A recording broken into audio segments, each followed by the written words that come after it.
Ah non, cette musique-là, elle est pour le requin blanc. Moi, je suis un requin bulldog. Les gens ne connaissent que les grands blancs. Il n'y en a que pour eux. De vrais stars, ceux-là. Nous sommes peut-être moins impressionnants physiquement, mais on a de l'énergie à revendre, je vous assure. Et puis, nous avons un truc unique. Nous supportons très bien l'eau douce. C'est tellement vrai qu'on nous a donné un autre nom, celui du fleuve Zambèze, en Afrique. Requin du Zambèze. Remarquez en ce moment, ce serait plutôt Zambraise.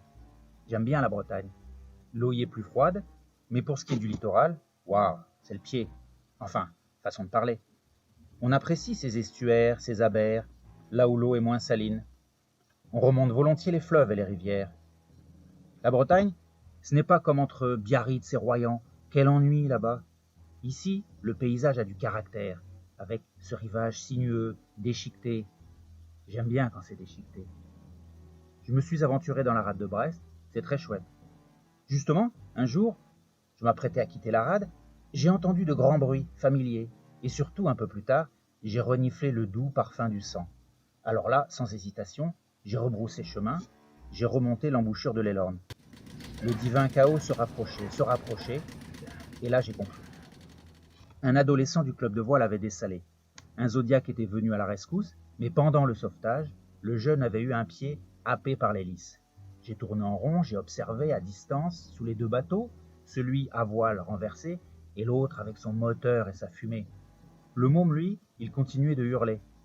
Ça sert à quoi de faire tout ce raffut hors de l'eau? Il faut crier et saigner dans la mer. Ça a fini par s'activer, mais personne ne s'est jeté à la baille pour redresser le petit navire. Et tout le monde s'en est allé.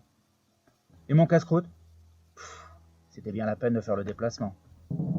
C'est à ce moment que j'ai aperçu furtivement du monde à la terrasse du café de la Cale. Je sais d'expérience qu'à ces endroits, on finit toujours par avoir un homme ou une femme éméchée qui veut faire trempette quand le soir tombe. Il leur arrive même de se baigner sans leurs vêtements. Moi, je préfère. Vous non plus, vous ne mangez pas le papier autour de vos sandwichs. Il était encore un peu tôt, ceci dit. En attendant, je me suis offert une petite randonnée.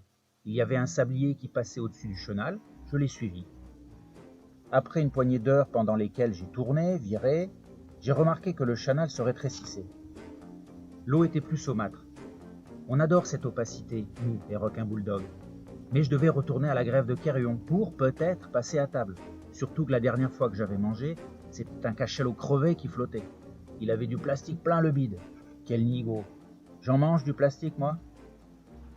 Ils étaient toujours là, les joyeux de rire.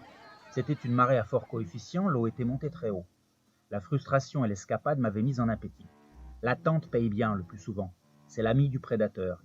De toute façon, il faut que l'on s'en fasse notre ami. Sinon, on est bon pour de grosses déprimes.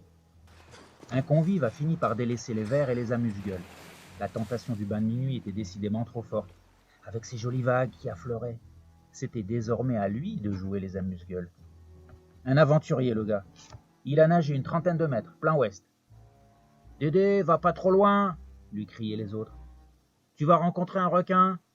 Ça les faisait rire. L'autre s'en fichait complètement. « Venez, elle est bonne une fois qu'on est dedans !»« Mais tu n'es pas tout seul, je suis là !»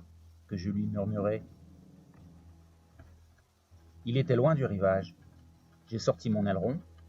Il ne faisait plus grand jour, mais ce n'était pas non plus l'obscurité. L'atmosphère n'allait pas tarder à changer. C'est comme s'il avait aperçu le diable. Quel effet cette nageoire qui fend la surface! Qu'est-ce qu'on imagine dessous d'ailleurs, sur 2, 3, 5 mètres? On imagine un élégant fuselage, mais pourvu de mâchoires parmi les plus puissantes du règne animal. On imagine, c'est bien le problème. Quand on voit, on a juste un peu peur. Quand on imagine, on passe en mode terreur. Le pauvre, il a dessoulé en une seconde. Il était tellement paralysé qu'il avait du mal à coordonner ses mouvements. Il ne parvenait même pas à hurler.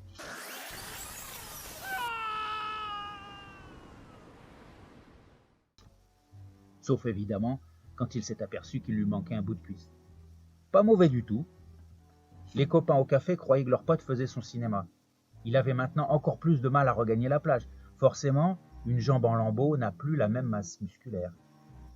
Et puis il y a cette panique, cette peur de mourir comme ça, seul dans la mer, cette sensation d'abandon. Quelques minutes auparavant, il était heureux comme tout pourtant.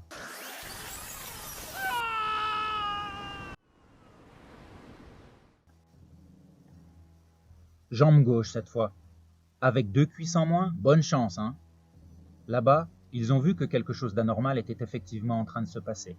Un compère courageux s'est jeté à l'eau. J'ai de nouveau montré la dorsale, il a vite renoncé. Je me suis dit que j'avais le temps de le choper aussi, celui-là. Beurre, une cheville. Les chevilles, les talons, les panards, chez les humains, qu'ils nagent ou qu'ils soient debout dans la flotte, ce sont les bas morceaux pour nous. En tout cas, il a eu de la chance, lui. Retour vers le premier, inerte. Encore quelques bouchées au niveau des hanches, c'est bon là aussi. Garçon, l'addition, et direction la sortie. J'ai quitté la rade de Brest, franchi le goulet, mais bien décidé à revenir le lendemain, car on mange plutôt bien au Relais de Quérion. 4 sur 5 que je veux mettre sur TripAdvisor. Trip, je l'écris P-E-S à la fin, vous vous en doutez bien. Le lendemain, comme la veille, rade de Brest, excursion vers l'est, et entre chien et loup, retour en arrière et souper à la cale. J'ai entendu mon sablier qui reprenait du service. Je me suis positionné dessous et je l'ai accompagné, jusqu'au bout cette fois. Le bateau et moi sommes arrivés dans un port, à Landerneau. C'était très mignon. Tellement mignon qu'à force de pointer ma bobine, j'ai fini par me faire repérer. Au début, seules quelques personnes restaient me regarder, me filmer. Et puis la foule a grossi, ça s'accumulait sur les quais, rive droite, rive gauche, c'est devenu noir de monde.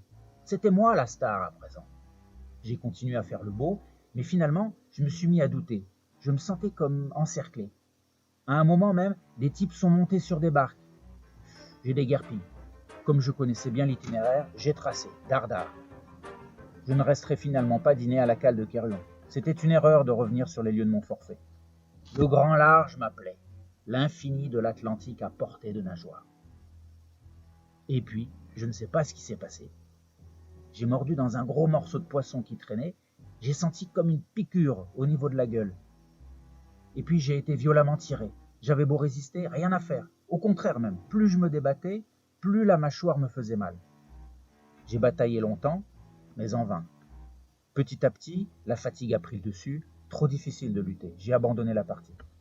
On m'a traîné vers un bateau, on m'a sorti de l'eau, je ne sais pas trop comment. Ah si, avec ces filets que j'ai déjà vus plusieurs fois, mais tendus dans l'eau ceux-là, avec des copains coincés dans les mailles et qui suffoquent doucement parce qu'ils sont immobilisés. C'est avec un machin similaire qu'ils m'ont hissé à bord. Après, plus rien.